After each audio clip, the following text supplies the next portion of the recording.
Hello and welcome to Cultural Wealth Wednesdays. I'm thrilled you joined us today for what I believe will be a transformative conversation about recognizing, honoring, and leveraging the incredible assets that exist within our diverse communities. I'm Dr. Crystal L. Clemens, founder and CEO of Our Village Consulting, and I've dedicated over 15 years of my career to a simple but powerful belief.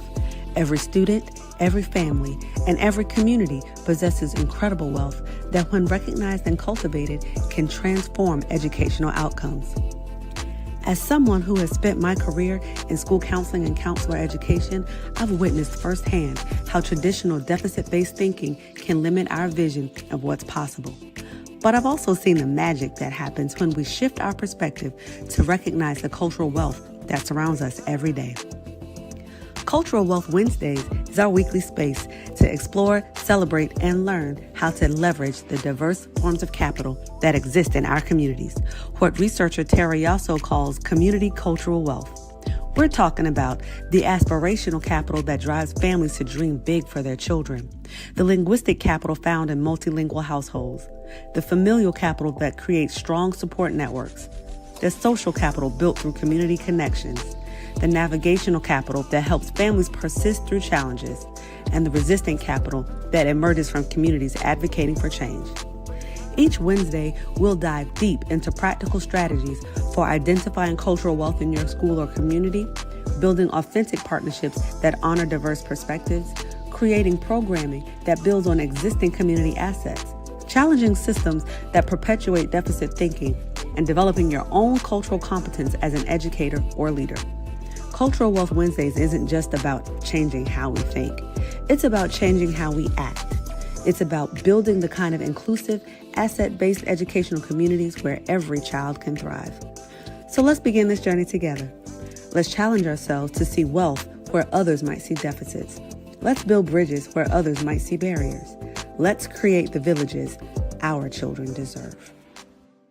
All right, welcome back to Cultural Wealth Wednesdays. Today we are talking about navigational capital. And if you've been following the series, you know that we're building a comprehensive understanding of cultural wealth, what it is, what it has always been, and how can it help us? How can we leverage it to enhance our communities, our schools, or organizations in a meaningful way?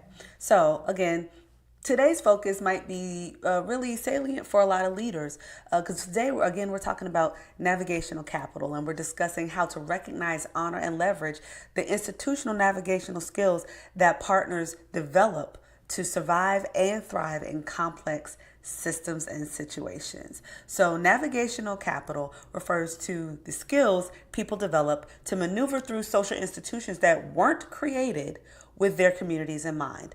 So this is including educational systems, healthcare, bureaucracies, legal systems, corporate hierarchies, government agencies, all of the above, and then some. That is not an exhaustive list. So traditional deficit thinking often labels people who struggle with these types of systems as lacking skills or knowledge, when again, cultural wealth from that strengths-based lens is looking at it in a different way. Is looking at it as these communities that have historically been excluded from these types of institutions have developed a sophisticated navigation strategy that represents valuable expertise. For example, right now in our country, there's a bit of an issue with farms. Well, Black farmers aren't having the same issues as others because traditionally they have been left out of a lot of these systems that have helped farmers throughout the years. Because they've traditionally been left out of those systems, the fact that they don't have a system to work through and work with now isn't that much of a problem as it is for folks who have always had a system. So here's what's revolutionary for leaders. The people in an organization who have had to navigate hostile and unwelcoming systems often possess institutional intelligence that can transform how your organization serves diverse communities. They understand those invisible barriers that others don't see. They know the workarounds that others don't recognize. And they have insights about institutional dysfunction that can drive the meaningful improvement. So here are some everyday examples. Again, educator, so I'm going to think about education. So let's think about the parent liaison at your school who has had to navigate the special education system as a student. Because of that experience, she now knows exactly which forms need to be filled out and filed. She knows when they need to be filled out and filed. She also knows what questions to ask at IEP meetings. She also knows how to escalate the issues when the families aren't getting appropriate services at the school level. How does she come to develop these skills? Well, they were developed through not formal training, but through her lived experience. Let's also think about the HR coordinator who immigrated to this country as a teenager and learned to navigate visa systems and employment authorization and credential recognition. When you and your organization, your school, whomever, when you want to hire international talent, she's the one who understands the bureaucratic maze in ways that HR manuals just don't capture. She knows which documents actually matter versus the ones that are just formalities. Or even the employee who put himself through community college while working full-time and raising a family. See, he knows how to navigate financial aid systems, how to find the hidden scholarships and the grants, and how to work with professors who might not understand a non-traditional student. When your company wants to support your employees that are pursuing some sort of education, his navigational capital is invaluable. These aren't just personal stories. These are sophisticated institutional intelligence assets that organizations need to recognize and leverage. Navigational capital reveals institutional truths that insiders often miss. See, people who've had to fight for services understand which offices actually have the power versus the ones that don't, and they just process paperwork. They understand and they know which policies can be waived and which ones are truly inflexible. They're the ones who understand timing, when to submit requests, when to follow up, when to escalate. Go back to the example earlier of the parent liaison who knows when to fill out forms and when to file forms that are needed for IEPs in the special education system in the schools. This is the knowledge that leaders need to help make institutions more responsive. The cafeteria worker who navigated food stamps and having to get SNAP benefits, they understand why the school's free lunch program and the application for that program can be a bit intimidating for families. The receptionist who helped her elderly parents navigate through Medicare may understand and know why your company's benefits enrollment package might confuse some older employees. Here's the critical piece. Navigational capital often develops in response to institutional dysfunction.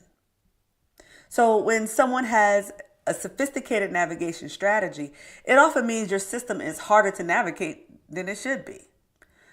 See, the smart leaders use the navigational capital not just to help the individual succeed within the broken systems, but to redesign the system so that they require less navigation expertise. The point of it all is not just to celebrate those who overcome the barriers.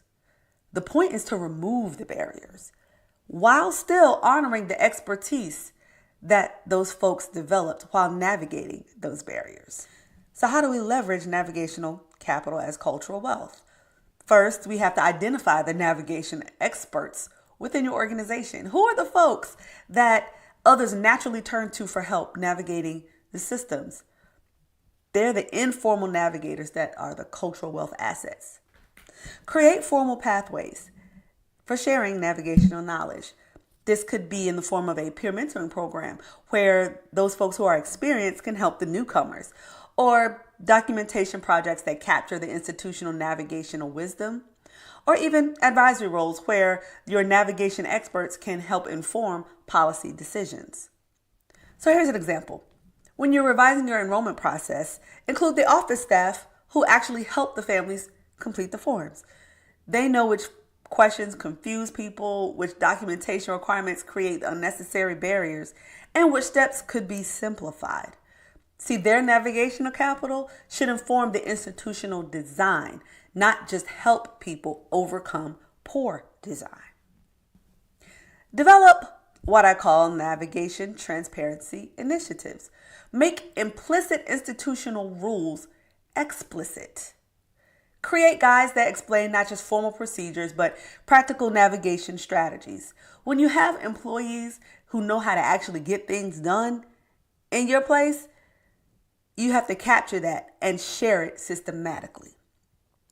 And maybe most important of all, create safe spaces for people to share navigation strategies without fear that they're exposing institutional dysfunction. See, the goal is institutional improvement, not individual blame. Honor the navigation expertise while committing to reducing the need for it.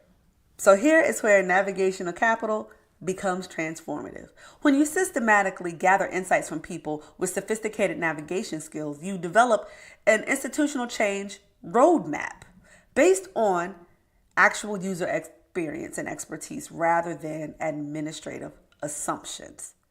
That parent liaison who helps families navigate special education referrals can tell you exactly where the process breaks down.